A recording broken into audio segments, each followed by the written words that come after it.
আল্লাহর উপর বিশ্বাস রেখে কঠোর পরিশ্রম করে যান, ইনশাল্লাহ একদিন আপনি সফল হবেন। আসসালামু আলাইকুম বন্ধুরা, কেমন আছেন আপনারা সবাই? আশা করছি সবাই অনেক বেশি ভালো আছেন। সবাইকে আবারও একবার আমন্ত্রণ করছি আর লাইফস্টাইলের আরেকটি নতুন ভিডিও দেখার জন্য। ভিডিওটি আমি আজকে সকালের নাস্তা থেকে শুরু করেছি। সকালে একদম তেল ছাড়া, মানে সম্পূর্ণ তেল ছাড়া হেলদি ব্রেকফাস্ট তৈরি করেছি।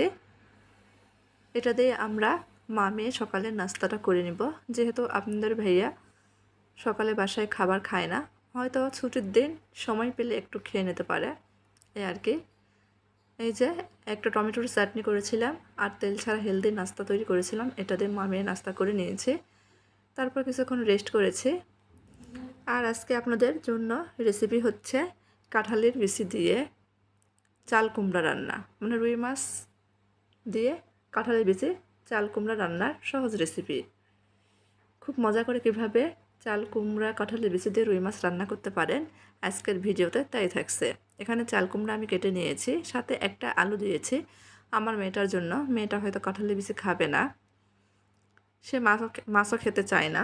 তো যাই হোক, এখানে মাছ আমি আগে থেকে ধুয়ে পরিষ্কার করে নিয়েছিলাম। মাছটা আমি লবণ হলুদ মরিচ দিয়ে মেখে নিয়েছিলাম। মাছটা ভেজে নিচ্ছি। মাছ ভাজা সবাই পারে, সেজন্য আর দেখালাম না। আজকের ভিডিওতে দেখে একটা কথা শেয়ার করছি, আপনারা দেখেন আমি কিভাবে একটা সিলিন্ডার দিয়ে 3 মাস চালাই, সেটাই শেয়ার করছি। যেহেতু গ্যাসের দাম বেড়ে গেছে, আমি রাইস কুকারে যেগুলো রান্না করা যায় সেগুলো রান্না করে নেই। এতে করে আমার গ্যাসটা কিন্তু 3 মাস যায়। রাইস কুকারে আমি পরিমাণ মতো তেল দিয়েছি, পেঁয়াজ কুচি কাঁচামরিচ ফালি দিয়ে দিয়েছি। পেঁয়াজ মরিচটা ভেজে নিব। একটু নরম হয়ে আসলে এখানে গোটা জিরা ফোড়ন দিয়ে দিব। আপনারা এভাবে যেগুলো রান্না রাইস কুকারে করা যায় রাইস কুকারে করে নেবেন, তাহলে দেখবেন গ্যাসের খরচটা কিন্তু কমে যাবে। আর গ্যাসের খরচ কমলে সংসার খরচটাও কিন্তু কমাতে পারবেন। আমরা গৃহিণীরা চাইলেই কিন্তু সংসার খরচটা কমাতে পারি। ভেজে নিয়েছিলাম। ভাজা হয়ে গেলে এখানে 1 চামচ আদা রসুন বাটা, 1 চামচ হলুদ, স্বাদ মতো লবণ, এখানে আমি 1 টেবিল চামচ গোঁড়ামরিচ ব্যবহার করছি, যেহেতু একটু বেশি পরিমাণে তরকারি রান্না করছি। তাছাড়া কাঁঠালের বিচি দিয়ে আমি চাল কুমড়োটা রান্না করব। কাঁঠালের বিচি একটু মিষ্টি হয়ে থাকে, সেজন্য এখানে মরিচের পরিমাণটা বাড়িয়ে দিয়েছি। মশলাটা আমি খুব ভালোভাবে কষিয়ে নিয়েছি। মশলার থেকে তেল ভেসে উঠলে আমি আগে থেকে ভালোভাবে কেটে পরিষ্কার করে রাখা কাঁঠালের বিচি, চাল কুমড়া, আলুটা দিয়ে দিয়েছি। আমি মশলার সঙ্গে কিছুক্ষণ কষিয়ে নেব। যেহেতু আমি রাইস কুকারে রান্না করছি, রান্নার ক্ষেত্রে পানির পরিমাণটা কিন্তু খুবই কম ব্যবহার করতে হবে। মশলা থেকে কিছুক্ষণ কষিয়ে নিতে নিতে দেখা যাবে চাল কুমড়ো থেকে পানি ছেড়ে দিয়েছে। এই পানিতে কিছুক্ষণ কষিয়ে নিয়েছি। কষানো হয়ে গেলে আমি আবারও 1/2 কাপ পানি দিয়েছি। এই 1/2 কাপ পানির মধ্যে কাঁঠালের বিচি চাল কুমড়োটা সেদ্ধ হয়ে যাবে।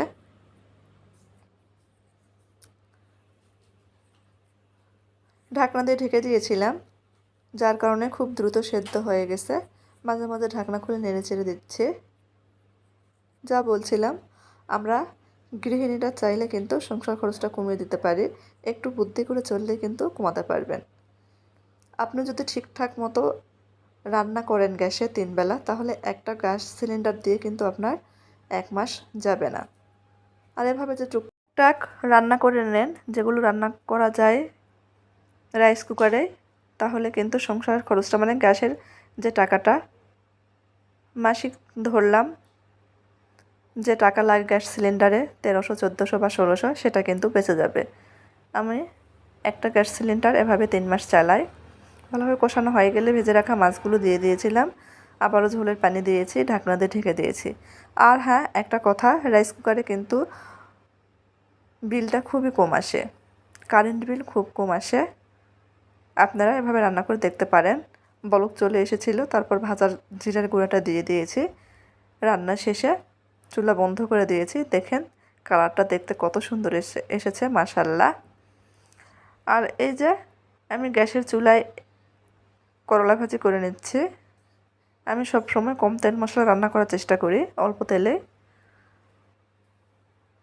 তো আমার ভিডিও যদি আপনাদের কাছে একটু ভালো লেগে থাকে, সবার কাছে অনুরোধ থাকলো, এটা হচ্ছে নতুন চ্যানেল, দয়া করে সবাই চ্যানেলটাকে একটু সাপোর্ট করবেন। অনেক স্বপ্ন নিয়ে চ্যানেলটা খুলেছি, আপনাদের সাপোর্ট ছাড়া কিন্তু আমি সামনে এগিয়ে যেতে পারবো না। আমি আবারও বলছি, আমাকে একটু সাপোর্ট করবেন, চ্যানেলের পাশেই থাকবেন। আর ভিডিওর মধ্যে কোনো ভুল ত্রুটি থেকে থাকলে সবাই ক্ষমা সৌন্দর্য দৃষ্টিতে দেখবেন। আজকের মতো ভিডিওটা এখানেই রাখছি।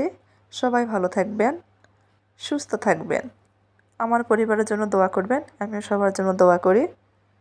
আল্লাহ হাফেজ, আসসালামু আলাইকুম।